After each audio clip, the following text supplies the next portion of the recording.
All right.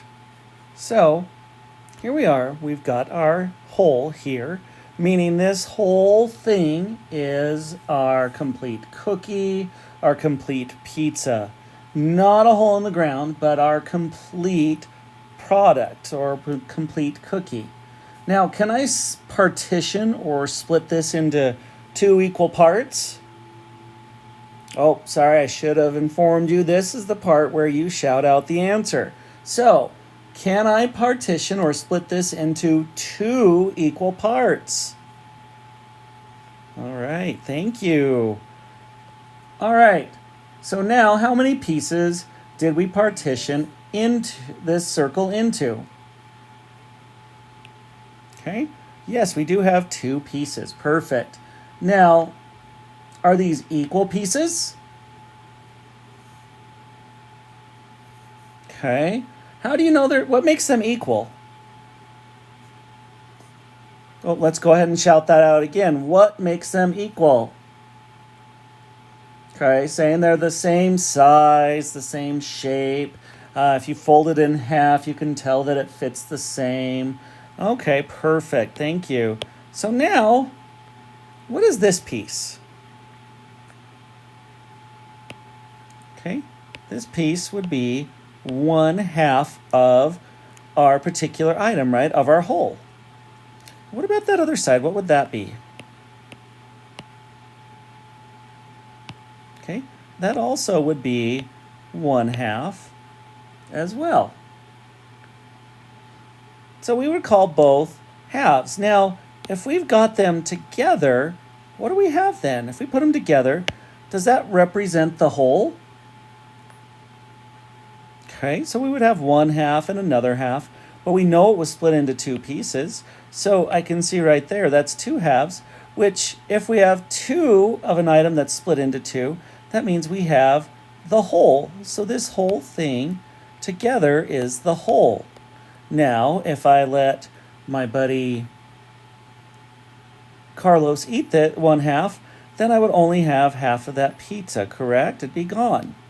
But right now, when we have the two pieces together, we have what is known as the whole. All right, so since we're starting fractions, it's very important that you know the terminology or the key things that we're going to be dealing with fractions. So first of all, what is a fraction? How many of you think you know what a fraction is? Let me go ahead and have you shout out your answer, what you think a fraction is. Well, some of you may have tried, some of you didn't. But the definition of a fraction is a number that stands for an equal part of a whole. So you have your whole cookie, your whole pizza, your whole cake. I love me some cake. So a fraction just stands for an equal part of that cake. So if it's cut into different pieces. Now, you may be asking me, well, what are the different parts of a fraction? Well, as you know, the fraction means it's equal pieces. So some key things to know about that, however, is the top number of a fraction is called the numerator. The numerator, again, it's the top number. The numerator is the top number. It indicates how many of the equal parts of the whole are being counted. Now, if I can be Arnold Schwarzenegger, the bottom number is called the denominator. The denominator indicates the size of the fractional pieces being counted and the number of copies it will take to create a whole. So, as you can see, each piece is considered 1/2 because that is half of the whole. When there's the two pieces there together, the two pieces make the whole.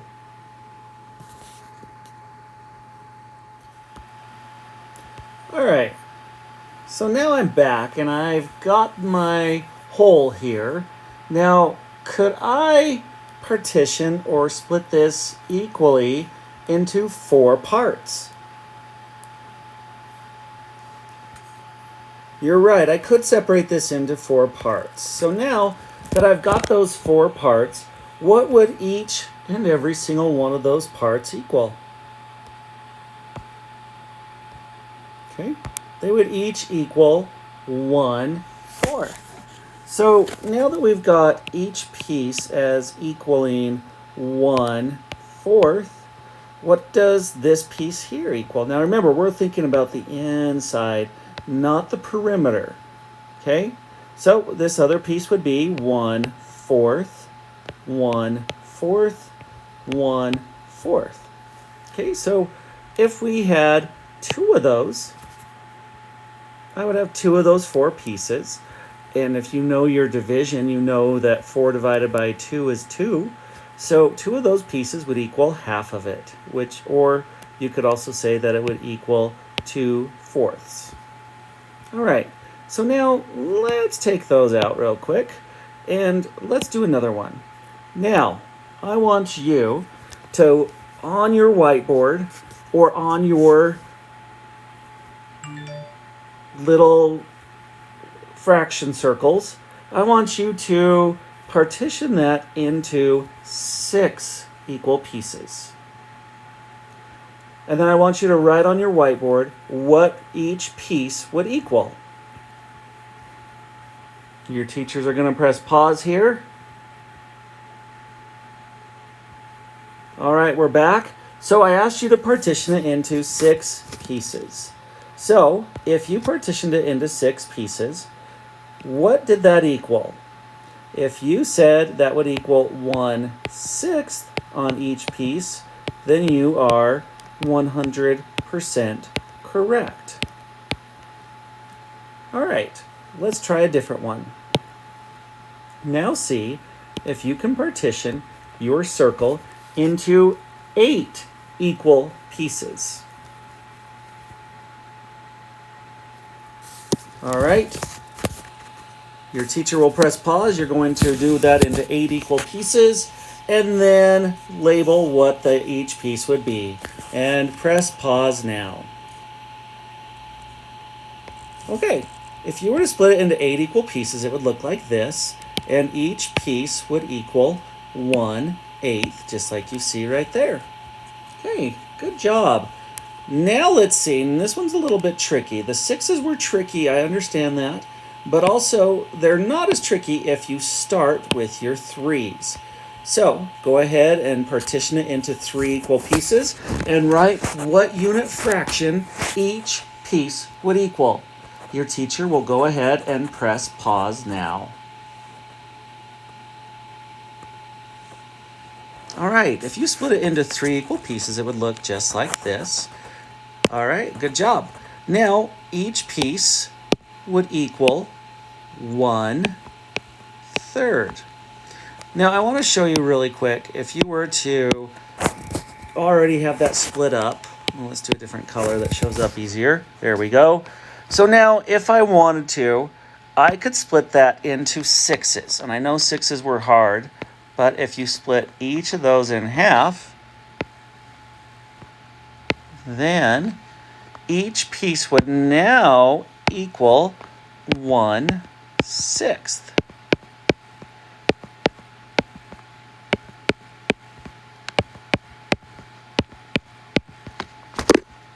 All right, so 2 of those would be the same as 1/3. But if we didn't have our lines, then they would be split into thirds. So, all right, move on to the next slide. You're going to do your homework. At the end of your homework, once you've submitted it, you can go back into the lesson, and there's a little video that kind of deals with fractions that is actually from a PBS Kids show. Best of luck.